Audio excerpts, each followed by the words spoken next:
Hi Hi everyone. everyone, welcome back to Dad's Planning Politics. We're back for another episode. We're still going strong, so don't forget about us. Make sure to tune in every week for our Thursday weekly episode. And we're excited to hear any updates on what's going on in the world and any suggestions that you want us to talk about going into the future. So we've gotten a few suggestions over our time doing this podcast, but we'd love more. So we'll get into some stuff now. So what are we going to start with, Dad? Do you want to go into that? Yes, we're going to cover, first of all, the ceasefire between Pakistan and India. We're going to then Mm-hmm. talk a look at Russian peace talks, which are going to be scheduled in Turkey, the latest from Saudi Arabia, and then we'll finish off with Australian political things, the new Labor ministry and the new Liberal leadership. Exciting. Very fun. I mean, a lot of it is not that fun, but interesting for us, I guess, and hopefully for our listeners. So, recent updates on the whole India-Pakistan situation is that Donald Trump tweeted on May the 10th that India and Pakistan had agreed to a ceasefire. So, I think everyone, breathed a big sigh of relief, thinking, oh God, this another focal point of tension in the world. Maybe it's not going to become another crisis situation that we have to deal with on top of Ukraine and Gaza and a bunch of other unnamed places. But I don't think that either side is too happy with this deal, and I don't think that India and even Pakistan are happy with the US intervening in the situation. So I don't know what you have to say about that. I think the Indian side actually sort of said they had brokered the deal and not Trump, as if Trump was Mm. trying to gain credit for the deal. But look, the good thing is that there's a ceasefire, right? Two nuclear armed powers that haven't been in conflict for 30 to 40 years or something. So the world doesn't need another flashpoint. So I think sound minds have prevailed when they're both nuclear powers, and hopefully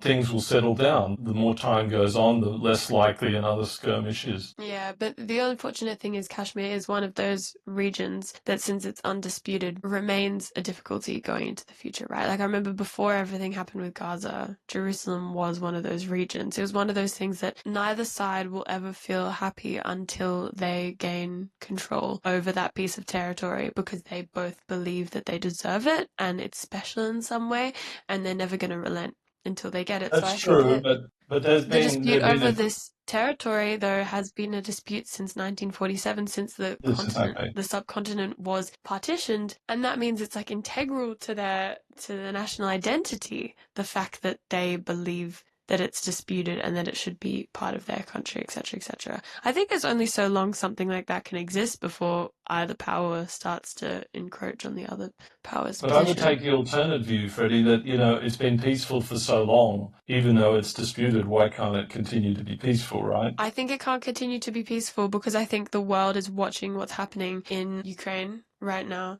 and seeing how everyone responds to it. China, particularly, obviously, is watching what they're doing in order to gauge how they should proceed with Taiwan and reunifying China, Greater China policy. I think they're waiting to see what happens. They're waiting to see how the world reacts to everything else, and I think that potentially India and Pakistan could be waiting to see how the world reacts to those issues, and then maybe it's not going to be so peaceful anymore. Theoretically correct, but I don't have the feeling that India wants to take this on, And right? I'm I mean, glad there's a that's your feeling. there's a Have you had a great chat deal of with Narendra Modi respect. recently? Yes, I did. I had a call with him Really? yesterday. Sounds good, So sounds I, good. I just don't think that's too much of a concern. But anyway, look, you never know. It could always happen. So, shall we move on to the Russian peace talks or the potential talks? Yeah, we can move on to that, but I just want to say before we move on that I think that this is still an incredibly important area to be focusing on, and we should all be turning our eyes to that and making sure that, our governments are proceeding in the right way, because yeah, we have a duty, and I think the world is about to, it's tipping, right? Like it's on a little thing and it's tipping, and all these crises are making it about to like tip just into complete and utter like anarchy. We don't want that to happen, so let's stop that from happening. That's true. I don't think it's so far away.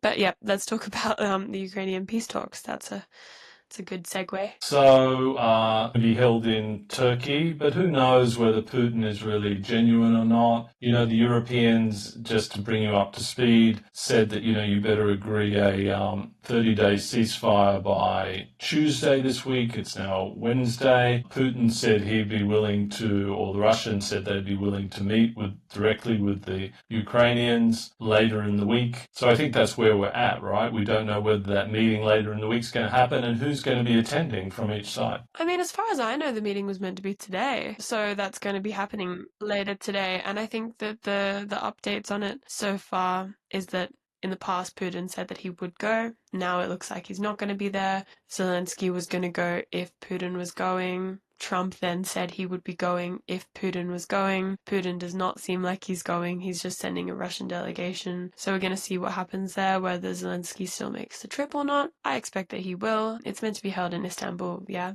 Mm-hmm. So, there's been various delegations in Turkey for the past few weeks. I know Marco Rubio is in Antalya at the moment, which is a lovely area in Turkey that I went to last year. But he's there right now, so already having talks with Erdogan, I believe, and trying to figure out the situation. Because, I mean, in case you guys don't know, Turkey could be considered one of Russia's closest allies, just simply in the way they don't stop each other from doing anything. I think they have a sort of mutual respect for each other. That's why I there's a lot think of Russian people who live in Turkey. Turkey can play a really important role in this because Russia respects them and they're in the area, the Black Sea area. So they can play an important role. And Trump was even talking about Turkey meeting Erdogan and all that, was speaking very positively about Turkey's role. Yeah, well, that's a good thing. Yes, Trump. Speaking of him, so we're going to see how that goes. Obviously, we don't have more updates on that because the meeting actually hasn't happened yet, which is unfortunate. I wish that we'd done this podcast slightly afterwards, but things will be happening. So keep your ears peeled, and maybe even by the time we put out this podcast, you'll already have some updates on what's happened. I know that the Ukrainian troops are really looking for some type of ceasefire. I think people are really getting driven down, beaten down. Yeah. Now, still in the same area, Trump is in Saudi, and that's been a big meeting with lots of US business people together with Trump and lots of deals, including the Qataris giving Trump a 747, a palace in the sky, that supposedly he will give to his presidential library, once he leaves Give to the office. presidential library? How would that even work? That's the line. Pretty incredible, $400 million or something. His press secretary was asked, is this seems like corruption? And she denied that completely, and how Trump has given up so much money to become president, and he was so much more successful and rich before he became president. So very What a poor interesting little guy. But still ask him the price of eggs and he won't know. So really, really interesting. And one of the interesting things in that meeting, that Trump had a 30-minute meeting with the Syrian president. Person who used to be a terrorist, and the US used to have all these contracts on his life, etc. Pretty incredible. And then the US has lifted all sanctions on Syria, so things are moving quickly in that regard. Yeah, definitely. I mean, obviously, when we look back to when we did our Syrian episode a long while ago, we were waiting to see what happened with the new government, but it's been fairly peaceful since then. I mean, as relative as peace can be, I suppose, in Syria, but it's been fairly peaceful. So we should definitely do another episode and really look into that and see how it's We going. should. And the So other look out for interesting that. aside I heard was that Trump is getting a bit bored with Netanyahu because now he has new friends in the Middle East, including the Syrian guy and the God. Saudis and the Qataris. So fascinating, right? This Many, whole many, many, many. change and how quickly it moves. Yeah, definitely. I mean, I think this is also interesting, though, in terms of Trump's popularity. I know a lot of his incredibly vocal supporters have been getting on him about this, about accepting a palace in the sky, as you so admiringly called it, about accepting that from the Qataris, yeah? Yeah. So, his approval ratings are just like ever going down. Every day it feels like they drop another few. So that's interesting to see that, he's making allies, he's making mates, he's making friends who are going to give him fun, shiny things. But how long can the shiny things sustain him? It's a real question. And, Netanyahu isn't a shiny thing anymore. No bang for the Yeah, buck. So he's going to move it's on. true.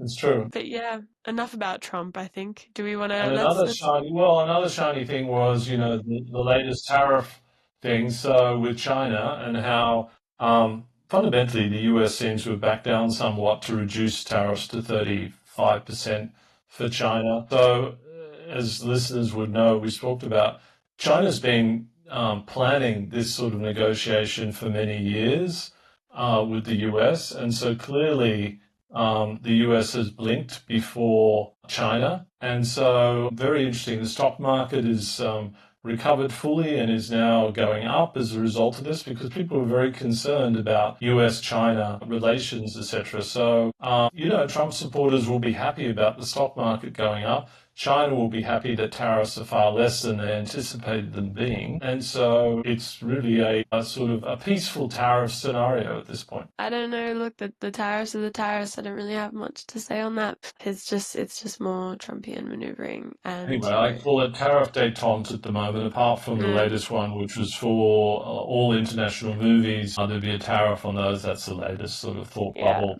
no, around that, ridiculous.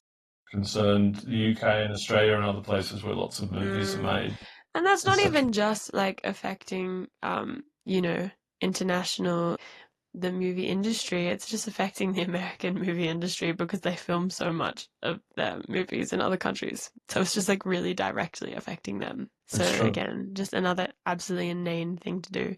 But It's true. let's move on Fascinating. to a It never country. stops. Wait, sorry, what were you gonna say?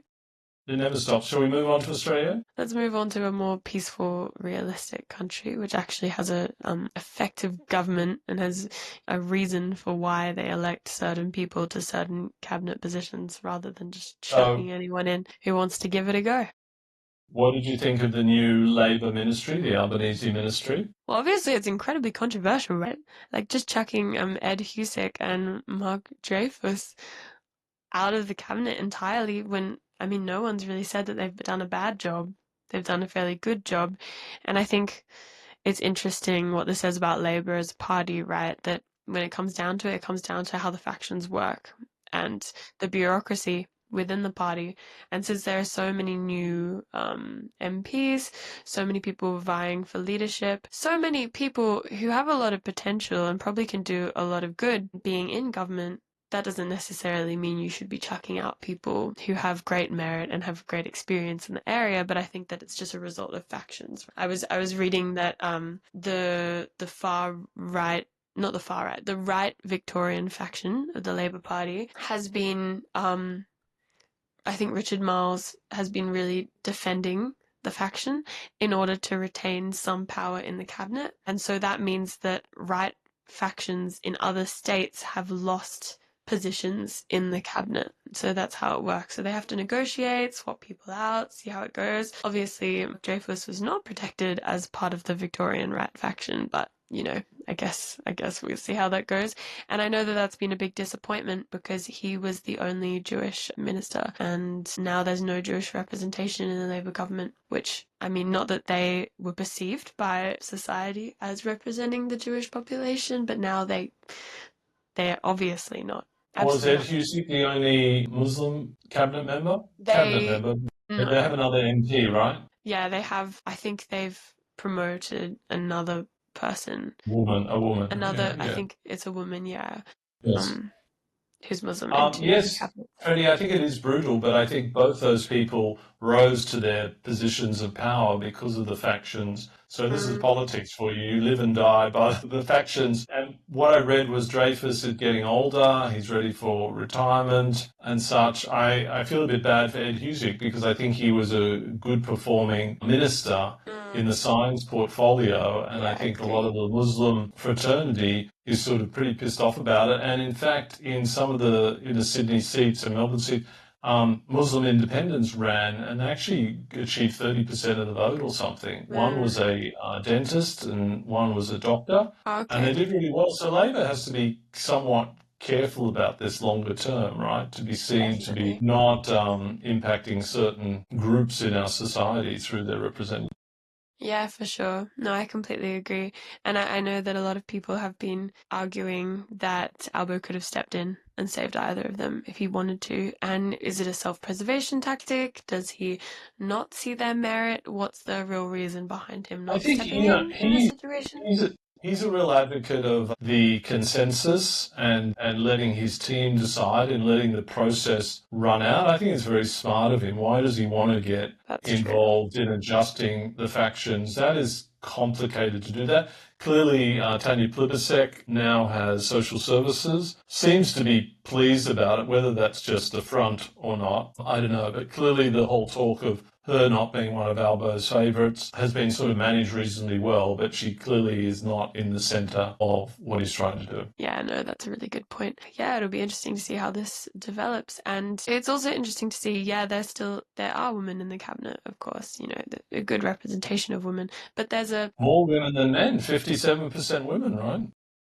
in the Labour Party elected MPs, there is more women than men, but there's not more women than men in the cabinet. So I just think that's another good reminder to you particularly, because you often say, hey, look, there's just as many women in my company as there are men, but that doesn't necessarily mean that those women are in the positions of power or in the positions that men respect as powerful, like the But Treasury, like finance but Freddie, minister. the caucus, there's more women in the caucus than men. So No, yes, I'm not the aware. cabinet, the subset. So that's a Yeah. good thing. That's never happened. That's true. I know, but it never breaches the very upper level, the upper echelon. Can you say? Is that the right term? It always seems to remain in a larger group of people where women have the majority. So speaking of women, so we have our first female leader of the Liberal Party, Susan Ley. God. Yeah, what are your thoughts on Susan Ley? Oh, look, I think, thank goodness the Liberal Party chose her rather than Mm, Angus Taylor, yeah, who of had 3 years and didn't develop any policy. You know, Jacinta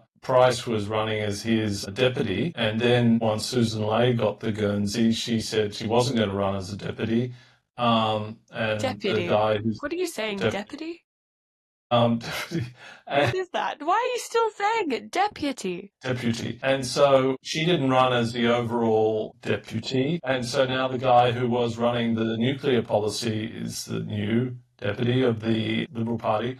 But look, I think Susan Ley is a good choice. She's a good performer. She's a pilot. She's from the rural part of the country, quite strategic. The big question for me of the Liberal Party, are they really serious about having a woman, or do they just want her to come in after their defeat and help clean up the mess and then replace her with a man at some point? And I think the test of that will be whether they implement quotas for women in their party. That is the real test of the Liberal Party. I completely agree, and I actually think you got half of that point of what I was telling you the other day, how she is not merely just the new Liberal leader, she is a sacrificial lamb sent to be massacred over the next few years as the Liberal Party tries to sort itself out again, and then once it's back to its normal standard, they will elect a man again. Because this is I was explaining this to you, but I'm happy to explain it on the podcast as well. In case you guys don't know, there's a common phenomenon called the glass cliff, which is a situation where women are not, oh my gosh, what's that word when you get like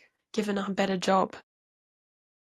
I'm Promotion. blanking. A promotion. Yeah, you're not promoted to a better position until there's a time of crisis. And then in a time of crisis, a woman will be promoted in order to take all the blame and be responsible for all the faults. And people will easily believe that the woman is responsible for all the faults, and then they will take her out of politics again. And that happens a lot. It happens in businesses. It happens in, now the Australian Liberal Party. So we'll see what happens with that. And if, as you said, if they're serious about it, if they actually put a quota in, she's one of very few. And, she may be a woman, but she doesn't really stand for women, because if you've seen any of her voting history, she has consistently voted against improving women's health and improving women's labor rights and childcare, etc., etc. So obviously typical of the Liberal Party, but she's voted against what women often stand for. So who is she really? First test will be whether they stay with the Nationals or whether they split with the Nationals. Yeah, she's got a very interesting time going forward over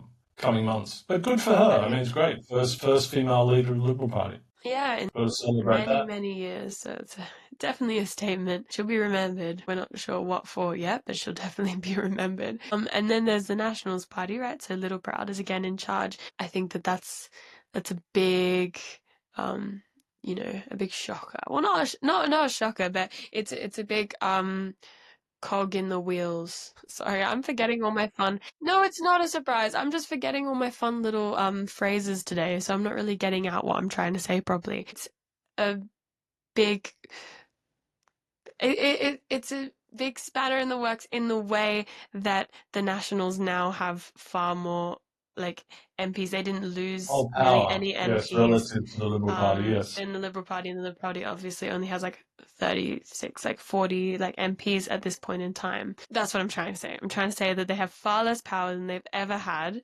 as opposed to the Liberal Party. And what does that mean for the coalition? And what does that mean for how they take a policy stance from now on? Are the It's Nationals going true. to take the forefront of that policy stance? Little But don't worry, party. Jacinta Price is now a Liberal, so everything will be okay. All right. Fabulous. Who do they even have left if they don't have Jacinta Price, I suppose? But yeah, good to know. Good to know. Obviously, that Anyway, let's failed. watch this space. Let's watch this space. Hope you enjoyed today's episode. Again, Uh-huh. please subscribe on YouTube or Spotify and like us and tell your friends and love to get your questions. Thanks, Freddie. Thanks, Bye. guys. Bye.